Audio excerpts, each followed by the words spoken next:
Twelfth class में आप लोगों का सेक्शन डी में टोटल 12 नंबर के एक्सट्रैक्ट आते हैं। कितने नंबर के एक्सट्रैक्ट आते हैं? 12 नंबर के, जिसमें से आपका 3 नंबर का एक्सट्रैक्ट पोइम से आता है। कहां से आता है? उसमें आपसे 3 से 4 प्रकार के क्वेश्चन पूछे जा सकते हैं। एक तो क्वेश्चन वो पूछ सकता है आपसे पोएम और पोएट का नाम, ठीक है ना। पोएम का नाम पूछ सकता है, पोएट का नाम कह सकता है, right the name of the poet. दूसरा वो आपसे पूछ सकता है उसका एंटोनियम, ठीक है, या सिनोनियम। तीसरा वो आपसे पूछ सकता है उसका राइमिंग स्कीम, और चौथे में पूछ सकता है वो आपसे डिवाइस, लिटरेरी डिवाइस। ये 4 प्रकार से क्वेश्चन आपसे उसमें किए जा सकते हैं। किसी एक को छोड़ देगा, वो कभी राइम स्कीम पूछ लेगा, कभी डिवाइस पूछ लेगा, कभी एंटोनियम पूछ लेगा। 3 नंबर के इस तरीके से क्वेश्चन उसमें से आएंगे। तो आज मैं आपको इसमें से कम 2 नंबर की चीजें आपको कवर कराई जा रही हैं। क्या?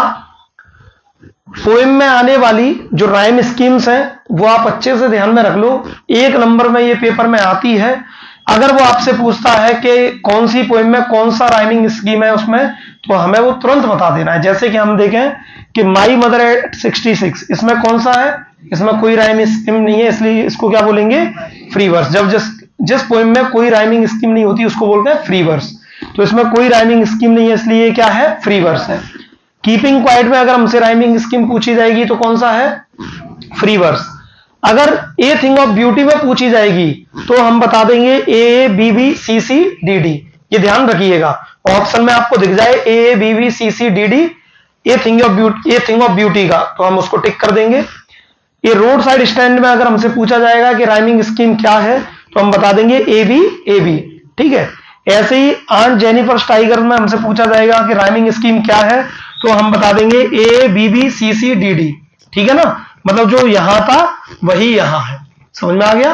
तो ये 1 नंबर के लिए राइमिंग स्कीम आपकी बहुत जरूरी है। पेपर में कई बार पूछी गई है, बार बार ये चीज पूछी जाती है और बच्चे यहां बहुत कंफ्यूज होते हैं। बहुत सारे टीचर्स तो इसको कराते ही नहीं है, ठीक है ना। अब प्रॉब्लम ये है कि ये तो रट्टा मारने वाली चीज हो गई, समझा कैसे जाए कि राइमिंग स्कीम बनती कैसे है। तो आप समझिए, मैं आपको एक एग्जांपल से समझा देता हूं, बाकी आप उसमें देख लेना। कुछ साउंड्स के अकॉर्डिंग चलती है राइम स्कीम। तो जैसे मान लीजिए आपकी पहली लाइन है और वो खत्म होती है ट्वाइस पर। किस पर? ट्वाइस पर। दूसरी लाइन खत्म होती है आपकी फायर पर, ठीक है।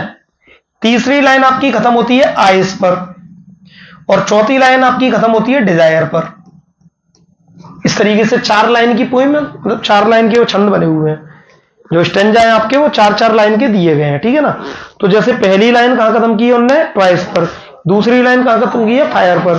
तीसरी लाइन कहां खत्म की है? आइस पर।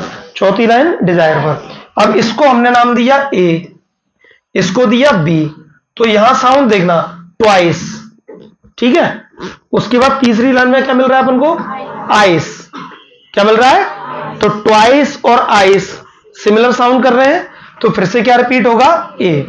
ऐसी फायर, फायर को क्या बोला? बी। 4th लाइन में क्या है? डिजायर। तो फायर डिजायर दोनों सिमिलर साउंड्स कर रहे हैं, तो फिर क्या रिपीट होगा? बी। तो कौन सा वो राइम स्कीम हो गई? ए बी, जैसे ये है। तो पहला तीसरे से दूसरा, पहला दूसरे से तीसरा चौथे से, तो ए मतलब पहला, उसके बाद फिर रिपीट हुआ, ठीक है। फिर तीसरा, फिर रिपीट हुआ। तो ए बी। यहां क्या हो रहा था? पहला मिल रहा है, उससे तीसरा मिल रहा है, दूसरा मिल रहा है, उससे चौथा मिल रहा है। तो ए बी। अगर पहले से ही दूसरा मिलता तो ए, तीसरे से चौथा मिलता तो बी। फिर आगे की लाइन में फिर जाएंगे तो फिर आ जाएगा, जैसे मान लो फिर आ जाएगा आपका सी डी, फिर आ जाएगा ई एफ। इस तरीके से राइमिंग स्कीम चलती है। तो समझ जाओगे कि पोएम में राइमिंग स्कीम कैसे बताई जाती है। फिलहाल तो आपकी 5 पोएम है, तो इनको तो आप याद ही कर लोगे, कोई प्रॉब्लम नहीं है। लेकिन इन फ्यूचर अगर आपको किसी भी पोएम की राइमिंग स्कीम निकालनी है तो वो इस तरीके से निकाली जाती है। तो 1 नंबर तो ये पक्का हो गया। दूसरे नंबर में वो आपसे पोएम और पोइट का नाम पूछेगा, तो ये ध्यान रखिएगा। माई मदर एट 66, इनके पोइट कौन है? इनके पोइट है कमला दास। कीपिंग क्वाइट के पोइट कौन है? पाब्लो नेरूडा, ध्यान रखिएगा ये हमेशा, है ना, 1 नंबर में पूछा जाएगा 100%। ये थिंग ऑफ ब्यूटी, इसके राइटर कौन है, वो पोइट कौन है, जॉन कीट्स। कभी भी नेचर पर कोई कविता आपको लिखी मिलेगी, ज्यादातर उसके पोइट जॉन कीट्स ही होंगे।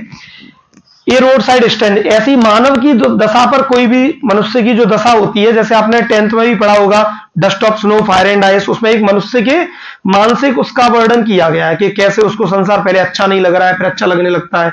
तो मनुष्य की स्थिति के बारे में जब भी लिखेंगे तो रॉबर्ट फ्रस्ट होंगे ज्यादातर, और आन जेनिफर स्टाइगर के राइट पोइट कौन है, एड्रियन रिच। तो ये सभी पोइट्स के नाम याद रखना, 1 नंबर में आएगा। इनके राइमिंग स्कीम को याद रखना, 1 नंबर में आएगा।